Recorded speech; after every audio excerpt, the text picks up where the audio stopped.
L-isptar ta' Għawdex se jidħol għal akkreditazzjoni magħrufa bħala JCI, Joint Commission International, li meta tinkiseb se tpoġġi l-istess sptar fil-klassifika tal-Premier League ta' sptarijiet madwar id-dinja. Dan it-timbru ta' kwalità huwa fost l-iktar timbri ta' kwalità magħrufa u rispettati fis-settur tas-saħħa. Il-JCI ilha sa mill-1994 tispezzjona u tiċċertifika sptarijiet fiktar minn 90 pajjiż madwar id-dinja.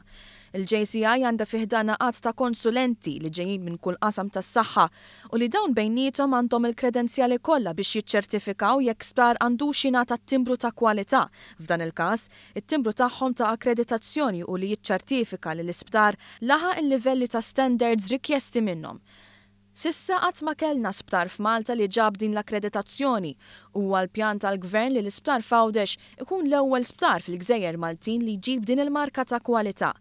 Marka li finalment se jgawdu minna l-pazjenti kollha kemm Maltin u kemm barranin kif ukoll l-istaff kollu li jaħdmu fl-istess sptar f'Għawdex. Il-Ministru għas-Saħħa Chris Fearn kien ikkwotat jgħid mill-Gazzetta Kulħadd li dan se jkun pass importanti li se jikkumplimenta mal-fatt li Malta qed timmira li tiġbed it-turiżmu mediku lejn pajjiżna. Fearn żied jgħid li dawn il-kumpaniji, speċjalment kumpaniji tal-assigurazzjoni Amerikani, jeżiġu li l-isptar fejn ikun se jintbagħat il-pazjent tagħhom ikun sptar li jrid ikollu l-akkreditazzjoni mill-JCI.